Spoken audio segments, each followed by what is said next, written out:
Hi, welcome to YoYo TV. Sankranti హీరోలకు పెద్ద పండగ. ఈ పండగకు సినిమాలను విడుదల చేయాలని స్టార్లు సైతం పోటీ పడుతుంటారు. ఎన్ని సినిమాలు విడుదల చేసుకున్నా లాభాలు లెక్క పెట్టుకోవడమే అన్నట్లుగా కలెక్షన్స్ వస్తుంటాయి.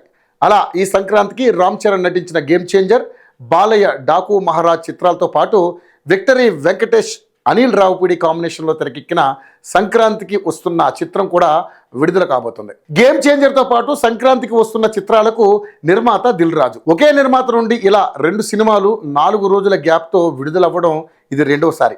గత ఏడాది ఇలాంటి ప్రయోగం జరిగింది. మెగాస్టార్ చిరంజీవి, వాల్టర్ వీరయ్య, బాలయ్య బాబు వీరసింహారెడ్డి చిత్రాలు ఒక్క రోజు గ్యాప్తో విడుదలయ్యాయి. ఈ 2 సినిమాలను మైత్రి మూవీ మేకర్ సంస్థ నిర్మించింది. 2 కూడా కమర్షియల్గా సక్సెస్ అయ్యాయి. ఇలా మైత్రి మూవీ మేకర్ సంస్థ ప్రయోగం చేసి సక్సెస్ అవ్వడంతో దిల్ రాజు కూడా తన 2 చిత్రాలతో ఇలాంటి ప్రయోగం చేయబోతున్నాడు. గేమ్ చేంజర్ పాన్ ఇండియా చిత్రం. ఈ సినిమాకి ఆడియన్స్లో మంచి క్రేజ్ ఉంది. సూపర్ హిట్ టాక్ వస్తే ఖచ్చితంగా 1000 కోట్ల రూపాయల గ్రాస్ క్లబ్లోకి చేరే అవకాశాలు ఉన్నాయి. ఇవన్నీ పక్కన పెడితే ఈ సినిమాకి గేమ్ చేంజర్ చిత్రంలోని పాటల కంటే ఎక్కువ రెస్పాన్స్ వెంకటేష్ సంక్రాంతికి వస్తున్నాం చిత్రానికి రావడం అందరినీ ఆశ్చర్యానికి గురి చేస్తుంది. బీమ్స్ ఇప్పటి వరకు 2 పాటలు అందిస్తే 2 కూడా యూట్యూబ్లో సెన్సేషనల్ సృష్టిస్తున్నాయి. గోదావరి గట్టు మీద పాటకు ఇప్పటి వరకు 32 మిలియన్స్కి పైగా వ్యూస్ వచ్చాయి.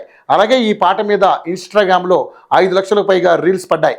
గేమ్ చేంజర్ సాంగ్స్కి ఇన్స్టాగ్రామ్లో కనీసం 2 లక్షల రీల్స్ కూడా లేకపోవడం గమనార్హం. తమన్ గేమ్ చేంజర్కి మోతమోగిపోయే రేంజ్ చార్ట్ బస్టర్ సాంగ్ని అందించలేకపోయాడు అనేది వాస్తవం.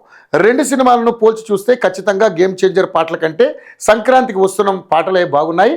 తాజాగా ఈ చిత్రం నుండి విడుదలైన మీనా సాంగ్కి కూడా ఆడియన్స్ నుండి అద్భుతమైన రెస్పాన్స్ వచ్చింది. ధమాకా తర్వాత బీమ్స్ నుండి ఆ రేంజ్ చార్ట్ బస్టర్ ఆల్బమ్ ఈ సినిమాకే దొరికింది.